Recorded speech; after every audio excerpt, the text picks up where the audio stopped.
Bonsoir les amis, aujourd'hui je voudrais vous inviter à lire cette bande dessinée si vous ne l'avez pas encore lue. En effet, c'est une présentation très claire de la crise écologique, économique et sociale qui vient.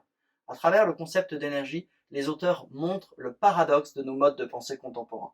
Nous croyons à un progrès infini, nous voulons toujours plus, et pourtant nos ressources en énergie, elles, sont finies. Il y en a toujours moins et le stock s'épuise. Ce paradoxe conduit à deux conséquences très importantes. La démesure dans l'utilisation des énergies fossiles, en effet, crée le réchauffement climatique et le dérèglement climatique que nous connaissons, et ensuite font une rupture de stock qui viendra et qui fait que nos modes de vie vont devoir être profondément modifiés, que ce soit pour notre alimentation, les transports, l'éducation, la politique, les loisirs, etc., etc. C'est toute la deuxième partie du livre que de proposer une façon de négocier cette modification de nos modes de vie.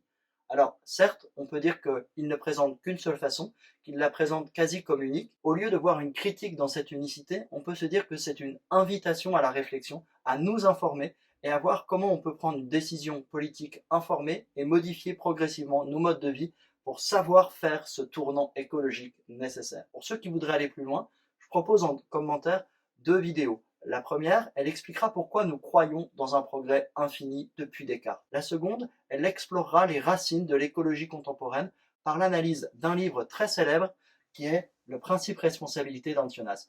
Enfin, un dernier lien, ce sera un article critique qui permettra de comparer les informations et à nouveau pour mieux réfléchir sur la question. Alors, bonne lecture, bon vendredi, à la semaine prochaine et pensez à vous abonner.